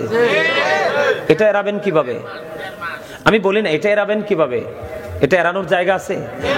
তারপর আমি বিরক্ত হই নাই, তোমাদের মতে আমি কি হই নাই, বিরক্ত হই নাই। আমার কথা হলো তোমাদের মধ্য থেকে আমার কাছে মনে হয় ওই যে একটা ছেলে চিকন করে সাদা টুপি, আজকে বলে গেলাম আপনাদেরকে, এই যে আমার সামনে এটা ওই যে বুড়া সুন্দর, আমার যেই সুন্দর চাচার সাথে একটা ছেলে আছে, চাচা আপনার পিছনে দেখেন ওই ছেলেটা, এটা হ্যাঁ আপনার সাথেরটা, এই ছেলে এই যে হাত তুলছে, এই ছেলেটা আমি আসার পরে এই যে আমার দিকে তার পলক দুটো দিয়েছে, দৃষ্টি দিয়েছে দুটো পলকহীন ভাবে, ঠিক এখনো পর্যন্ত তার আমার দিকে তার দুটো চোখ কাজ করতেছে, আমাকে ফলো করতেছে। তাকে দেখে আমার মনে হয়েছে ওই হাদিসটা আমার নবীর সামনে যখন সাহাবীরা বয়ান করতেন, ওয়াজ করতেন, কোন ইনস্ট্রাকশন দিতেন, আমার নবীর কথাগুলো তারা এতটা আদবের সাথে শুনতো। আমার নবীজি বলেছেন, আমার সাহাবীরা যখন আমার কথা নবীজির কথাগুলো শুনতো, তারা তাদের মাথাটাকে এত নিচু করে রাখতো, মনে হতো যেন তাদের ঘাড়ের পক্ষীটা বসে গেছে। আমার ওয়াজটা এখানে রাখি, জামাল একটু দেরি হইলো, একটু করতাম না ওয়াজটা, একটু দেরি। ওই যুবকটাকে কেন্দ্র করে করছি, ওই ছেলেটাকে কেন্দ্র করে একটা হাদিস শোনাই তোমাদেরকে, তোমরা একটু ধৈর্য ধরো, শিখো। আমার জীবনে হয়তো আর এখানে আসা হবে না, যদি তোমরা সৌভাগ্যবান, তোমরা বিবেকবান হও, তাহলে তোমরা আজকে এখান থেকে অনেক কিছু নিয়ে যেতে পারবে। তোমরা কিন্তু এটা একটা মার্কেটে আসছো, এটা রুহানিয়াতের মার্কেট। কিসের বাজার? এটা রুহানিয়াতের বাজার। এই বাজারে তোমরা ব্যাগ নিয়ে আসছো, ব্যাগ হলো কি তোমার অন্তর। তুমি যদি চাও এই রুহানিয়াতের বাজার থেকে তোমার ওপারের বাজার ইচ্ছে মতো করে নিতে পারবে আজকে। আমি অন্য বক্তাদের মতো ঘড়ি ধরার ছেলে না, কারণ আমি জানি আমার জীবনের সময় খুবই অল্প, কোন দিন জানি চলে যায়, কিন্তু কোন দিন চলে যায় এই প্রত্যাশা আমার মধ্যে সব সময় কাজ করে। কিন্তু এই জন্য যেখানেই বসি কয়েকটা বিষয়, 4টা 5টা 6টা বিষয় ছাড়া ওয়াজ করি না। জামাল ভুল বলছি? আপনি বাংলাদেশে আর একটা বক্তা পাবেন না এরকম, আমি চ্যালেঞ্জ করে বলতে পারবো। কারণ পৃথিবীটা ছোট হয়ে গেছে, মানুষের হায়াত কমে গেছে, মানুষের রিজিক ছোট হয়ে গেছে, শুধু একমাত্র আপন কর্মের কারণে। এজন্য আমি চেষ্টা করি কেউ নি হেদায়েতের পথে আসে, কারোর হৃদয়ে নি কথাগুলো কি পৌঁছায়। আল্লাহর কসম করে বলছি, আল্লাহি আল্লাহর কসম করে বলছি, আজকে এখানে বসে এত ধমক, এত বিনয়ী, কখনো স্ট্রংলি কথা বলার একটাই উদ্দেশ্য, আপনাদের হৃদয় পর্যন্ত নিয়ে আমার কথাগুলো যায়। কারণ এগুলো তো আমার না, আমার আল্লাহ এবং আল্লাহর রাসূলের, ঠিক কিনা বলেন? আমি যখন ওয়াজ করি তোমাদেরকে বলি, যুবক ভাই, আমি যখন ওয়াজ করি আমার জীবনে এমনও যুবক পাইছি, আমার ওয়াজ করতেছি আর তার চোখ দুটো ঝর্ণা হয়ে গেছে। আরে আরশের নিচে ছায়া তো আল্লাহ তার জন্য বরাদ্দ রাখছে, আরশের যে ছায়া তার জন্য বরাদ্দ রাখছে। চোখের পানি সস্তা জিনিস না। আমার নবীজি বলেছেন, কেউ যদি মাছির মাথার পরিমাণ একটা ফোঁটা চোখের পানি ফালাইতে পারো, আমার আল্লাহর কথা মনে করে, আখিরাতকে ভয় করে, আমার নবী কথা দিয়েছে, আমার আল্লাহ রাব্বুল আলামিন জানিয়ে দিয়েছে, নবীজি কথা দিয়েছে যে ওই ব্যক্তির জন্য জাহান্নামের আগুনটা আমার আল্লাহ হারাম করে দিবে। আলেমদেরকে ভালোবাসার মর্যাদা, আলেমদেরকে মহাব্বত করার মর্যাদাটা আমি তোমাদেরকে একটু বুঝাই, তোমরা একটু শোনো।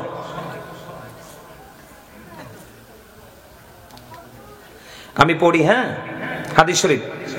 عن أبي هريرة رضي الله تعالى عنه قال رسول الله صلى الله عليه وسلم من أطاعني فقد أطاع الله ومن عصاني فقد عصى الله ومن أطاع أميري فقد أطاعني ومن عصى أميري فقد عصاني متفق عليه জোরে জোরে বলুন আল্লাহু আকবার।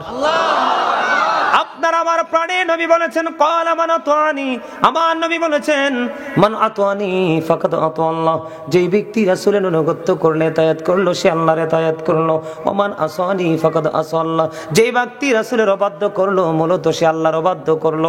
এরপরে দেখেন কত চমৎকার খবর, এরপরে দেখেন কত চমৎকার খবর। ওয়ামান আতা আমিরি ফাকাদ আতানি, যেই ব্যক্তি আমার আমিরের ইতায়াত করলো সে যেন আমি নবীর ইতায়াত করলো। যেই ব্যক্তি আমার আমিরের অবাধ্য করলো সে যেন আমি নবীর অবাধ্য করলো। জোরে জোরে বলুন আল্লাহু আকবার। খেয়াল করেন, রাসূলকে মানলে আল্লাহ মানা হয়ে যায়, রাসূলের অবাধ্য হলে আল্লাহর অবাধ্য হয়ে যায়। এবার সেকেন্ড স্টেজে আসেন, রাসূল বলতেছে যে আমার আমিরের অবাধ্য, আমার আমিরের অর্ডার মানলো, আমিরকে মানলো সে যেন আমি নবীকে মানলো। যে আমার আমিরের অবাধ্য হলো সে যেন আমি নবীর অবাধ্য করলো। তাহলে এতে কি দাঁড়াইলো? বুখারী এবং মুসলিম শরীফের মধ্যে আসছে হাদিসটা যে আপনার বিষয়টা এমন দাঁড়ালো যে হক্কানি আলেমদের মজলিসে বসলেই নবীর মজলিসে বসা হয়ে যায়। সুবহানাল্লাহ বলেন না? তাহলে লাভ না লস? আমার নবী বলেছেন হযরতে আলী হলো শিক্ষার শহর, আর সেই শহরের দরজা হলো আমার আলী। আমার নবী হলো শিক্ষার শহর, আর সেই শহরের দরজা হলো আলী। হযরতে আলী রাদিয়াল্লাহু তাআলা আনহু তিনি বলে দিয়েছেন কোন দরিয়ার মধ্যে যদি মদ পড়ে, এই দরিয়ার পানি যদি শুকিয়ে যায় রে, এই দরিয়ার পানি যদি শুকিয়ে যায়, শুকিয়ে যদি ঘাস জন্ম হয়, আলী বলেছেন আমি কোনোদিন আমার এই পশুকে সেই ঘাস খাওয়াবো না। ওই দরিয়ার উপর বিশাল করে যদি কোনো মিনারা তৈরি করা হয়, আমি আলী কোনোদিন সেই মিনারায় দাঁড়াই আজান দেব না। জোরে জোরে কন্যা আল্লাহু আকবার। একবার বলেন নাউজুবিল্লাহ। তাহলে এটা কত জঘন্য, খেয়াল করছেন নি? ইমাম আযম আবু হানিফা রাহমাতুল্লাহি আলাইহি তিনি বলে দিয়েছেন যাকে মদ পান করতে দেখো তাকে ৮০টা দৌড়া মারো। কেন রে, কেন রে? কারণ মদ পান করলেই তার সেন্সটা লেস হয়ে যায়, তখনই সে বিভিন্ন নোংরামিতে লিপ্ত হয়। এটা খারাপ না বালা? কত হারাম দেখছেন নি? যে মদ বানায়, এদিকে তাকান, যে মদ বানায়, যে মদ বানাইতে সাহায্য করে, যে মদ বিক্রির মেমোটা কি করে লেখে, এবং যে মদটা সরবরাহ করে, এমনি করে করে করে করে একবার উৎপত্তি স্থল থেকে একবার একটা পাবলিক প্লেসে যাওয়া পর্যন্ত প্রত্যেককে আমার নবীজি অভিশপ্ত লানতপ্রাপ্ত বলে গেছেন। জোরে কর নাউজুবিল্লাহ। আমার যুব সমাজ এখানে আছে না নাই? আরো জোরে বলেন আছে না নাই? তাহলে সেই থেকে বাঁচতে হলে কি করতে হবে? মসজিদে বেশি বেশি যাইতে হবে, আজান মাহফিল হলে আলেমদের মজলিসে বসতে হবে কি হবে না? 100% হবে। হবে না? হবে। সম্মানিত উপস্থিতি, অনেক লম্বা ওয়াজ করছে অসুস্থ শরীর নিয়ে, আর ওয়াজ করা সম্ভব না। আমার মনে হয় এটাই বেশি হয়ে গেছে, সবগুলো মনেও রাখতে পারবেন না। যেগুলো বলছি একদিক দিয়ে হয়তো অনেকে শুনছেন, আরেক দিক দিয়ে বের করে ফেলেছেন, কিন্তু অনেকেই আছে আবার এমন ভাবে কথাগুলোকে কাউন্ট করেছে যেটা জীবনেও তার ব্রেন থেকে যাবে না। মদকে ছাড়তে হবে কিনা? জিন্স প্যান্ট নাভির নিচে এবং টাকনুর নিচে পোশাক পরা ছাড়তে হবে কিনা? আরো জোরে বলেন হবে কি হবে না? আরো জোরে হবে। আমার পরে আর কেউ আসেনি? আছে, যিনি আছে ওনাকে নিয়ে আসেন। একটা শান, তোমার কোনো পছন্দ আছে? আমার কিন্তু এটা নিজের, আমার নিজের লেখা, নিজের সুর। শুনবা সবাই? একটা না কয়েকটাই গাইবো একটু একটু করে, তোমরা যদি রাজি থাকো। সবাই সবাই তাহলে আমার নিজের লেখা আগে একটা শোনাই। হ্যাঁ, আমি একটু একটু গাইবো, আপনারা বাকিটা অনলাইন থেকে কালেক্ট করে নিয়ে যাবেন, ঠিক আছে?